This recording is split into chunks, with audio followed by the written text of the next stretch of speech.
There's a lot going on this time of year at the Idaho State House. Committee meetings, bill proposals, and key debates that could shape Idaho's future. I'm James Dawson, state government reporter for Boise State Public Radio, and I spend my days from January to April sorting through the action at the legislature so you don't have to. Sign up for my weekly newsletter, Legislative Roundup, and you'll get each week's biggest news and developments from the session delivered straight to your inbox every Monday morning. Sign up for Legislative Roundup at our website, boisestatepublicradio.org. It's The Connector, Idaho Daily News, Wednesday, March 5th. Good morning, I'm Troy Oppie. A very busy day at the Idaho State House this morning. A bill that could change Idaho school board meetings. State senators have now signed off on a more than $250 million income tax cut in Idaho.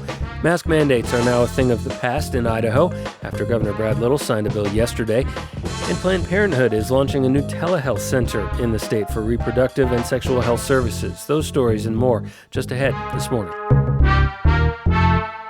We start with new documents filed in court Monday. The Trump administration appears to be getting ready to dismiss a federal lawsuit against the state of Idaho and the state's strict abortion ban. Julie Luqueta has more. Since the repeal of Roe v. Wade, physicians in Idaho can only provide abortions in cases of rape, incest, or when the life of the mother is in danger. In 2022, the Federal Department of Justice, under Biden, sued the state, saying the restriction conflicted with the Emergency Medical Treatment and Labor Act, or EMTALA.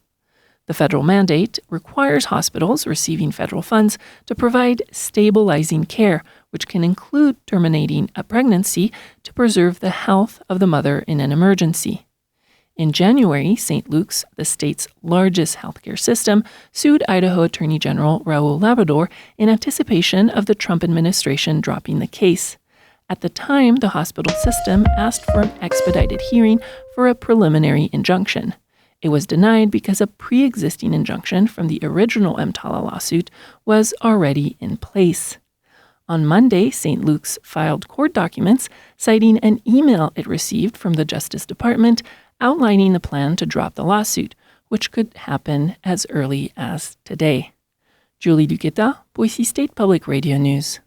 Idaho Democratic Party Chair Lauren Necochea released a statement late yesterday accusing the Trump administration of allowing Idaho women to suffer at the hands of local lawmakers. Quote, "This is part of the Republican Party's extreme agenda to ban abortion nationwide, no matter the consequences for women's health and lives," unquote. A hearing to discuss an injunction in the St. Luke's lawsuit against Labrador is scheduled for today.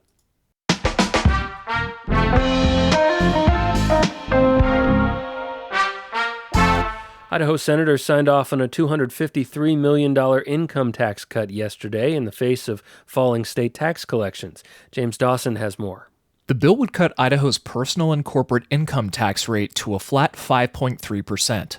It would also offer other tax breaks for veterans and those buying gold and silver. Republican Senator Kevin Cook ultimately supported the move, but he says lawmakers should not be making significant budget decisions before the legislature has agreed upon a revenue figure for the upcoming fiscal year. Kind of like it's a thorn in our side. It's something that we kind of bugs us. It's become a formality rather than a fiscal priority. Opponents of the bill say lawmakers need to be cautious since state economists predict a $50 million decline in projected tax revenue in February.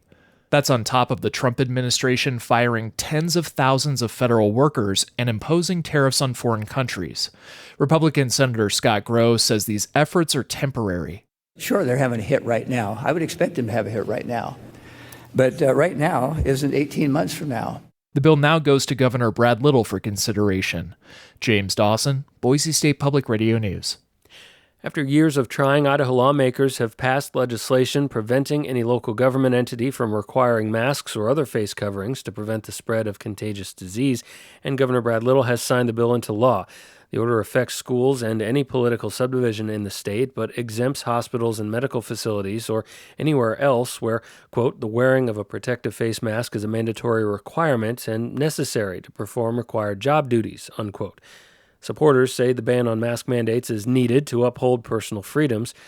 The bill passed both chambers with a veto-proof majority. The governor signed the bill into law yesterday. It takes effect immediately.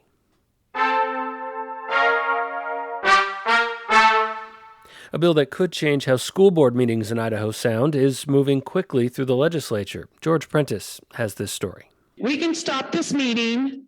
I've already asked you folks. That's January 9th, 2023. A Caldwell School Board meeting came to an early end when the board chair said public testimony had gone off the rails. But a new measure would allow more public testimony, not less, at school board meetings. In fact, Senate Bill 1007 would remove restrictions on public comment at the meetings, meaning remarks wouldn't be limited to the board's agenda. GOP State Senator Cindy Carlson of Riggins is the sponsor. Patrons they need communication with their school boards. They need the freedom to be able to speak to them. The school boards can keep control of the meeting. I don't see it as being a problem. But Democratic Senator and former educator Janie Ward Engelking pushes back hard, saying the legislature would never allow such a change. Imagine if this was in the legislature and we took testimony on anything. It wasn't limited to the agenda. It would cause havoc. The bill has passed the full Senate already, and then the House Education Committee meeting Tuesday. Its final hurdle is the full House. George Prentice, Boise State Public Radio News.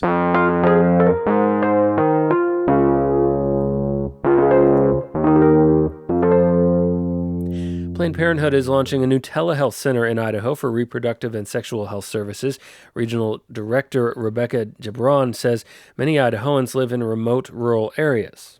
And in some times during the year and some months of the winter can also be very challenging to travel to get to a physical health center location. The clinic will offer birth control, emergency contraceptives, HIV testing, gender-affirming care for adults, and STD testing and treatment. Gibran says Idahoans have decreasing options when it comes to sexual and reproductive health care. We have already seen hospitals across the state who are closing maternity wards because they are unable to recruit or retain OBGYNs because of Idaho's harmful bans. The center will be open virtually on Wednesdays and could expand to other days if demand grows. The telehealth platform now accepts Medicaid and third-party insurance. The woman physically removed from a GOP town hall event in Coeur d'Alene just over a week ago has hired legal representation, but it's unclear what legal action might be taken. The Coeur d'Alene Press reports Teresa Borenpol retained Boise attorney Wendy Olson of Fern Stoll Rivas. Misdemeanor charges against Borenpol were dropped after investigators reviewed video of the incident in which Kootenai County Sheriff Bob Norris was seen first trying to physically eject Borenpol from the town hall event, and Norris then called to 3 plainclothesmen to finish the job.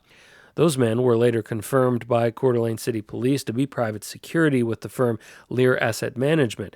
They did not identify themselves and wore no identifying clothing. That's a violation of Coeur d'Alene City Code, and the city last week revoked Lear's operating license.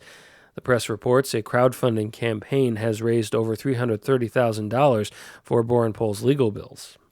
Boise State men's basketball had 5 players in double figures scoring. They get an 80-57 win on the road at Air Force last night. Broncos led by as much as 35 in the game.